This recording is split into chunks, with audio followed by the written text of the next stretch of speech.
பிஸ்மில்லாஹிர் ரஹ்மானிர் ரஹீம்.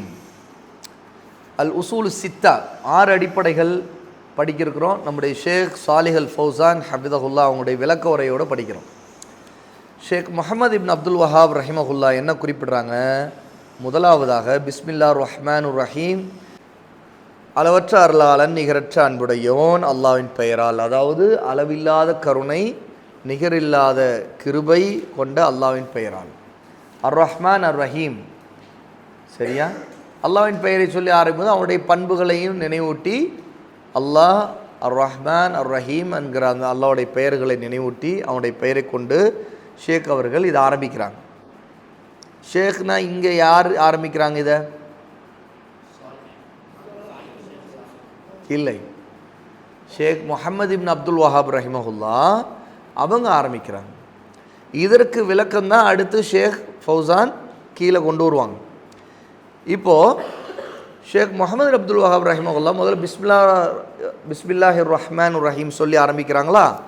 அதற்கு பிறகு யாவற்றையும் மிகைத்தவனான அரசாள்பவனான அல்லாஹ்வின் வல்லமையை அறிவிக்கின்ற 6 அடிப்படைகள் மிக பெரும் வியப்பிற்குரிய அத்தாட்சிகளாக உள்ளன. அல்லாஹ் தஆலா 6 உசூல்களை இங்கே கொடுத்துருக்குறான் குர்ஆனிலிருந்து. அது அல்லாஹ் நமக்கு இறக்கி இருக்கிற உசூல்கள். அது அல்லாஹ்வுடைய வல்லமையை அறிவிக்குது, அவனுடைய குத்ரத்தை அறிவிக்குது, அவனுடைய பவரை நம்ம தெரிஞ்சுக்கிறோம். அவன் எல்லாரையும் மிகைத்தவன், அவன் தான் ஆட்சி செய்யக்கூடிய மலிக், அரசாட்சி செய்யக்கூடிய ராஜா. அப்படிப்பட்ட அல்லாஹ்வுடைய இந்த 6 அடிப்படைகள் எப்படிப்பட்டவைனா மிகப்பெரிய அத்தாட்சிகளாக இருக்குது. ஒருவர் மார்க்கத்தை விளங்கும் போது, நல்லா ஆழமாக சிந்திக்கும் போது, இது அல்லாஹ்விடமிருந்து தான் இது இறக்கப்பட்டிருக்கணும் அப்படிங்கிறதுக்கு பெரிய ஆதாரமாக இருக்குது. அப்புறம் இஸ்லாமை பற்றி தவறான எண்ணம் கொண்டுள்ளவர்களின் எண்ணத்திற்கும் குறிப்பாக பொதுமக்களுக்கும் தெளிவாக விளங்குகிற வகையில் அந்த 6 அடிப்படையும் அல்லாஹ் தெளிவுபடுத்தியிருக்கிறார். சாதாரண மக்கள் கூட புரிஞ்சுக்கலாம். ரொம்ப புரியாத அடிப்படை இல்லை, எல்லாருக்கும் புரியும். யாரும் எளிமையாக புரிஞ்சுக்கலாம். எந்த அளவுக்குனா, யாரா இஸ்லாமை பற்றி தவறாக விளங்கியிருந்தால் அவங்களுக்கும் தெளிவாக புரியும் விதமாக இருக்குது. ஒன்றுமே பெரியதாக புரியக்கூடிய திறன் இல்லாத சாதாரண மக்கள் இருக்காங்க இல்லையா, பொதுமக்கள், அவங்க அவாம்னா பொதுமக்கள், அவங்க கூட இதை நன்கு விளங்கும் விதத்தில் அல்லாஹ் தஆலா இந்த 6 அடிப்படையிலையும் குர்ஆனில் தெளிவுபடுத்தியிருக்கிறான். இதற்கு பின்னரும் சொற்ப நபர்களை தவிர உலகின் நுண்ணறிவாளர்கள் பலர் இது விஷயம் தவறிழைத்திருக்கிறார்கள். ஆனால் ஆச்சரியம் என்ன தெரியுமா? ரொம்ப எளிமையான இந்த 6 அடிப்படைகள் அல்லாஹ்வால் மிக தெளிவாக சொல்லப்பட்டிருந்தோம். பெரிய அறிவுஜீவிகள், பெரிய அறிவாளிகள் சொல்லப்படுறவங்க இந்த உலகத்தில் சிலர் இருக்கிறாங்க. அவங்க கூட இந்த 6 அடிப்படையில் சரியாக விளங்காமல் தப்பு செய்கிறாங்க. 6 அடிப்படையில் ரொம்ப முக்கியமானவை, ஆனால் எல்லாருக்கும் எளிமையானவை. ஆனாலும் பெரிய பெரிய அறிவுஜீவின்னு தன்னை சொல்லிக்கொள்கிறவங்க கூட சிலர் என்ன செய்கிறாங்க? இதில் தப்பு செய்கிறாங்க. அப்போ இந்தளவுக்கு அதில் தவறிடுறாங்க, அந்த அடிப்படைகளிலிருந்து வழிகட்டுறாங்க, அடிப்படையில் கைவிட்டுறாங்க. ஆகவே அவங்க வழி தவறி போயிடுறாங்க அப்படின்னு ஷேக் முஹம்மது இப்னு அப்துல் வஹாப் ரஹிமஹுல்லா இங்கே குறிப்பிட்றாங்க. சிலர் அந்த மாதிரி வழிகிடுறாங்க. அப்போது எளிமையான பொதுமக்களும் சாதாரண மக்களும் புரியக்கூடிய இந்த அடிப்படைகளில் கூட சில நல்ல நுட்பமான அறிவுள்ளவர்கள், அறிவுஜீவிகள் கூட தவறிடுறாங்க. இதுக்கு இந்த இன்ட்ரோடக்ஷன், இந்த அறிமுகத்துக்கு நம்முடைய ஷேக் சாலிஹ் அல் ஃபௌசான் ஹஃபிதஹுல்லா விளக்கம் கொடுக்குறாங்க. இப்போ அதை அடுத்து நம்ம படிக்கிறோம். அகிலத்தாரின் இரட்சகனான அல்லாஹ்வுக்கு எல்லா புகழும். நம்முடைய நபி முஹம்மது ஸல்லல்லாஹு அலைஹி வஸல்லம் அவர்கள் மீதும் அவருடைய குடும்பத்தார், அவருடைய தோழர்கள் அனைவர் மீதும் அல்லாஹ்வுடைய சலாமும் சலாத்தும் உண்டாவதாக. அல்லாஹ் குர்ஆனை அனைத்து விஷயங்களை விளக்கி கூறுவதாக இறக்கி வைத்திருக்கிறான் என்பதிலும் அல்லாஹ்வின் தூதர் ஸல்லல்லாஹு அலைஹி வஸல்லம் குர்ஆனை தெளிவாக விளக்கிறார் என்பதிலும் சந்தேகமே இல்லை. யாருக்கா சந்தேகம் இருக்குமா? அல்லாஹ்வை சில இடத்துல விளக்கலை, தெளிவுபடுத்தலை அப்படின்னு ஏதாவது உண்டா?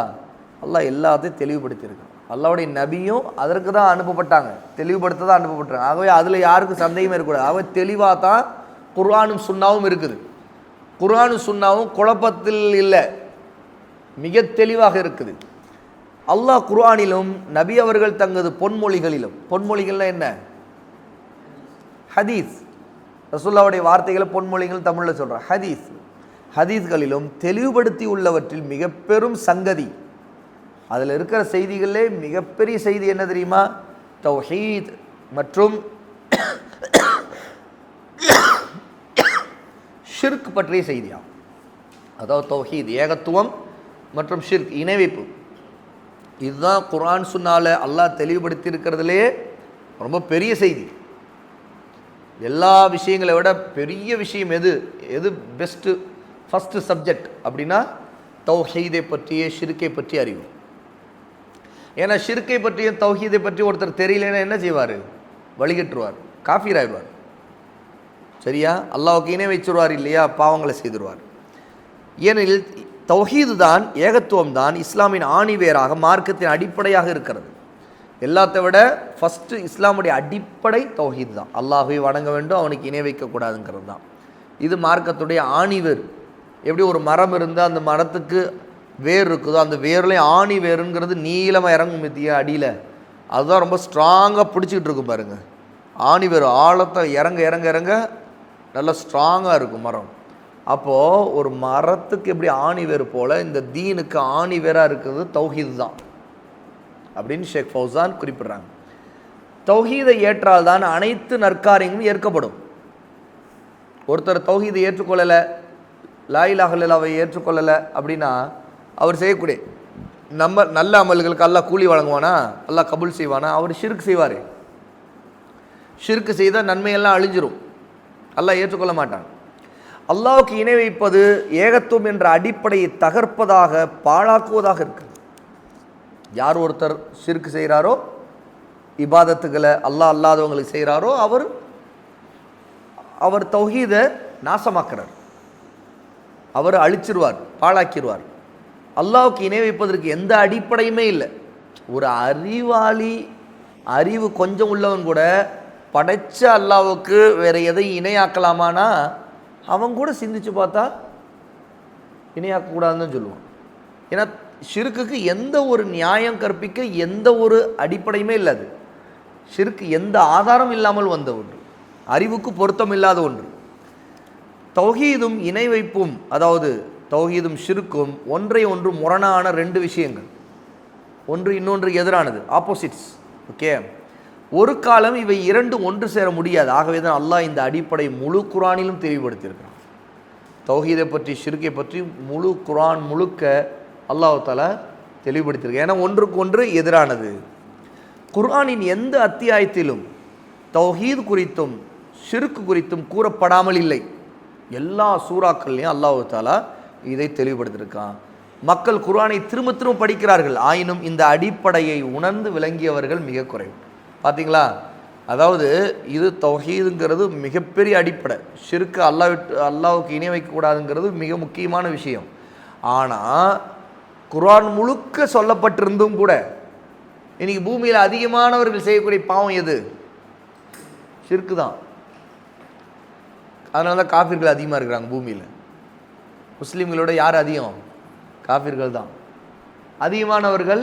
அதில் முஸ்லீம்களே கூட நிறைய பேர் ஷிர்க்கு விழுந்து கிடக்கிறாங்க. ஆனால் குர்ஆன் முழுக்க சொல்லப்பட்டிருக்கிற அடிப்படை என்ன? அல்லாஹ்வை வணங்க வேண்டும், அல்லாஹ்வுக்கு இணை வைக்கக்கூடாதுங்கிற அடிப்படை. ஓகேயா? ஆகவேதான் மக்களில் பெரும்பான்மையானோர் குர்ஆனை ஓதுகிறார்கள், ஆயினும் இணை வைப்பில் போய் விழுந்து விடுகிறார்கள். ஆனால் விளங்கலை, புரிஞ்சுக்கல அவங்க. சரியா? தௌஹீத் குறித்த விஷயத்தில் நிலை குலைந்து விடுகிறார்கள், ஏகத்துவம் விஷயத்தில். ஆனால் இறைவேதத்தில் நபிமொழியில் இது குறித்து தெளிவாக கூறப்பட்டுள்ளது. இருந்தும் மக்கள் தவறிழைப்பதற்கு காரணம் அவர்கள் இதுவரை நடந்து சென்ற வழியிலேயே நடப்பது தான். அப்படியே தன்னுடைய அத்தா, அம்மா, அவங்க தாத்தா, பாட்டி அவங்கெல்லாம் என்ன செய்தாங்களோ அப்படியே ஃபாலோ பண்ணிட்டு போகிறது. அவங்களுக்கு குர்ஆன் சுன்னாவை பின்பற்றுங்கிற அறிவில்லை. அவங்களுக்கு யார் எதை பார்க்குறாங்களோ அதை அப்படி ஃபாலோ பண்ணுறது. அத்துடன் அவர்கள் மூதாதையரும் குருமார்களும் சென்ற வழியிலே நடைபோடுவது. தங்களுக்கு மூத்தவர்கள் அல்லது குருமார்கள், ஷேக்கு, அது இதுன்னு பேர் சொல்கிறாங்க, அந்த மாதிரி பெரியவங்க தாங்க நம்புறவங்களெல்லாம் ஃபாலோ பண்ணுறது. மக்கள் தங்களது மூதாதையர்களும் குருமார்களும் ஊர்க்காரர்களும் சென்ற பாதையிலே அடியொற்றி நடக்கிறார்கள். ஊரில் என்ன நடக்குது, ஊரில் எப்படி மக்கள் நடந்துக்கிறாங்க அதை பார்க்குறோம். அதே மாதிரி ஊரில் உருசு நடக்குது அப்படின்னா எல்லாரும் போய் சேர்ந்துக்கிறாங்க. அப்படி தானே நடக்குது. அப்போது மக்களிடம் இந்த வழக்கம் இருந்து கொண்டே இருக்குது. எப்போவுமே அவங்க தங்களுக்கு தாங்க எதை கண்ணால் யாரை பார்க்குறோமோ அவங்கள தான் பின்பற்ற நினைக்கிறாங்க. ஒரு நாள் கூட குர்ஆன் குறித்து சிந்திப்பதோ ஆய்வு செய்வதோ நாம் செல்கிற பாதை சரியா தவறா என்று எண்ணி பார்ப்பதோ கிடையாது. அப்படி இருக்கிறாங்க மக்கள் நிறைய பேர். அவங்களை பொறுத்த வரைக்கும் அவங்களுக்கு என்ன விளங்குறாங்களோ அதைத்தான் அவங்க நினைக்கிறாங்களே தவிர எதையுமே சிந்திக்கிறதுங்கிறது அவங்கள்ட்ட இருக்கிறது இல்லை அப்படின்னு. இத்தகையோர் தங்கள் மூதாதையர்களை குருட்டுத்தனமாக பின்பற்றுகிறார்கள். அப்போது தக்லீத், அவங்களுக்கு யார் எது சொன்னாலும் ஏற்றுக்கிறது. குருட்டுத்தனமாக தங்களுடைய மூதாதையர்கள் தங்களுடைய மக்கள் அவங்கள பின்பற்றுது. குர்ஆன் பரக்கத்துக்காகவும் நற்கூலி பெறவுமே ஓதப்படுகிறது. சரி, குர்ஆன் ஓதுறாங்க, முஸ்லீம்கள் தான் குர்ஆன் ஓதுறாங்க. எதுக்காக ஓதுறாங்க? பரக்கத்து கிடைக்கும், அதுதான் ஓதுறாங்க. அல்லாட்ட கூலி கிடைக்கும். ஆனால் அதிலிருந்து விளங்க வேண்டியது விளங்கி சரியான முறையில் அமல் செய்கிறதுங்கிறது அவங்கள்ட்ட இல்லாமல் போயிடுது. கவனிங்க, குர்ஆனை ஆய்வு செய்வதோ அதன்படி வாழ்வதோ அவர்களின் நோக்கமாக இருப்பதில்லை. எதையும் பின்பற்றுங்கிற நோக்கமும் இருக்கிறதில்லை. இந்த நோக்கத்தில் குர்ஆன் ஓதுபவர்கள் மிக குறைவு. பரக்கத்தை அடைந்து கொள்ளவும் காரியின் கிராத்தை செவியுற்று இன்புறவும் ராகத்திற்கும் மருத்துவ சிகிச்சைக்குமாக குர்ஆனை ஒதுக்குறாங்க. இன்றைக்கி நிறைய பேர் என்ன செய்கிறாங்க? பரக்கத்துக்காக, அல்லது இன்னும் சிலர் இருக்கிறாங்க பார்த்தா அவங்க குர்ஆன் ஓதுவதில் அதை கேட்குறது கிராத்து நிறைய போடுவாங்க. நிறைய வகையான காரிகள் ரொம்ப அழகாக இவங்க நல்லா ஓதுறாங்க, அவங்க நல்லா ஓதுறாங்க, இந்த மாதிரி அந்தந்த விஷயத்தில் தான் கான்சன்ட்ரேட் பண்ணுறாங்க. அதில் ஓதி பார்க்குறதுக்கு ஒதுக்குவாங்க சிகிச்சைக்காக. ஓதி பார்க்குறது தப்பு இல்லை, குர்ஆனை கொண்டு ஓதி பார்க்கலாம். அல்லாஹ்வுடைய கலாம் அல்லாஹ்வுடைய வார்த்தைகளை கொண்டு அல்லாஹ் ஷிஃபா வச்சுருக்கிறான்.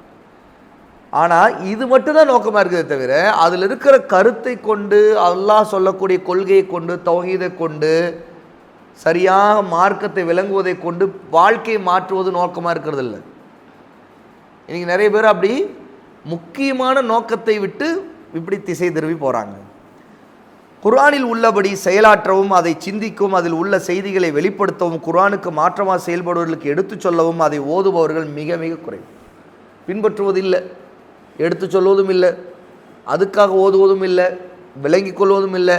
இப்படியானவர்கள் இல்லவே இல்லை என நாம் கூற மாட்டோம். ஆயினும் மிக குறைவாகத்தான் இருக்கிறார்கள். சிந்திக்கிறவங்க ஓதுறவங்க சரியாக பின்பற்றுறவங்க இல்லாமலே இல்லை ஆயிட்டாங்களான்னா இல்லை, அப்படி இல்லை, இருக்கிறாங்க, ஆனால் ரொம்ப குறைவு. சரியா? ஆகவே தான் குர்ஆன் ஒரு புறத்தில் மக்கள் சிலரின் செயல்பாடுகள் வேறு புறத்திலும் இருப்பதை நீங்கள் பார்க்கிறீர்கள். அல்லாஹ் சொல்கிறது ஒன்று, மக்கள் செய்கிறது ஒன்று. நபி சொன்னது ஒன்று, மக்கள் செய்கிறது ஒன்று. ஒருபோதும் அவர்கள் குர்ஆனுடைய வழியில் தங்களை மாற்றிக்கொள்ள வேண்டும் என சிந்திப்பதே இல்லை.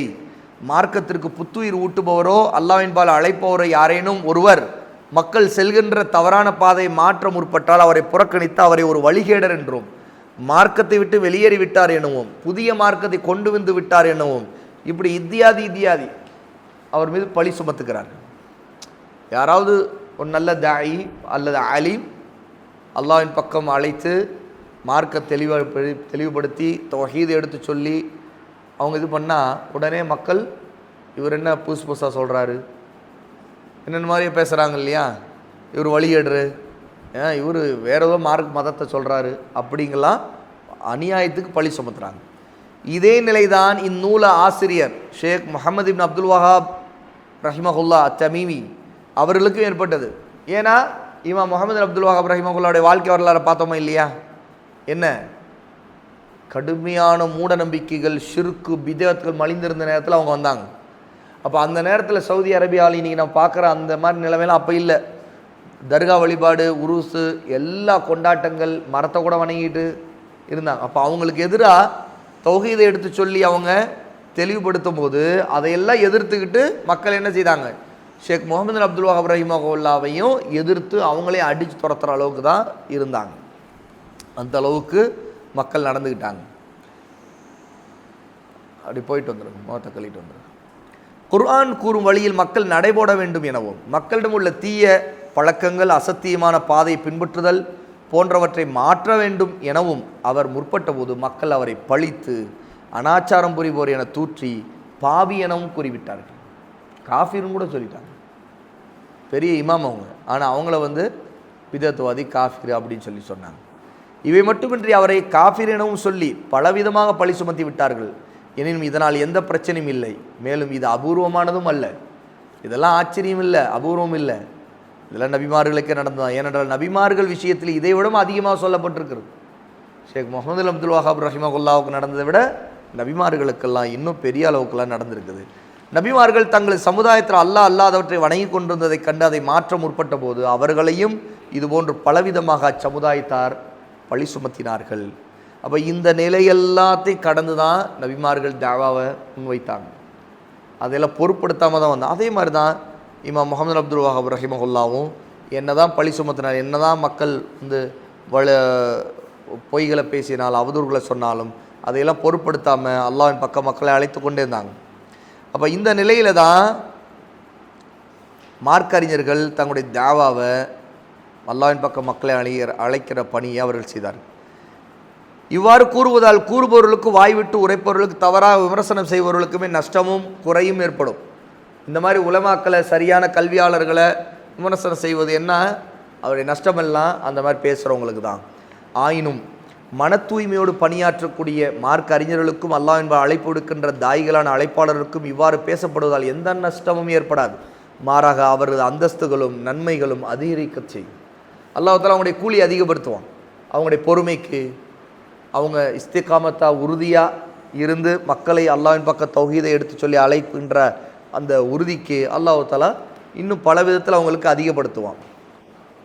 அவர்கள் குறித்து பழி சுமத்தப்படுவதில் நபிமாரின் வாழ்க்கை முன்னோடியாக உள்ளது. மா யுகாலு லக இல்லா மா கத் கீல லிர்ருசுலி மின் கப்லிக இன்ன ரப்பக லது மக்ஃபிரத்தன் வது இகாபின் அலீம். நபியே, உங்களுக்கு முன் வாழ்ந்த தூதர்களுக்கு சொல்லப்பட்டது எதுவோ அதனை தவிர வேறு ஒன்றும் உங்களுக்கு சொல்லப்படவில்லை. நிச்சயமாக உங்களுடைய இறைவன் நல்லவர்களை மிக மன்னிப்பவனாக, தீயவர்களை துன்புறுத்தி வேதனை செய்பவனாக இருக்கின்றான் என்று அல்லாஹ் தன் நபியை பார்த்து சொல்கிறான்.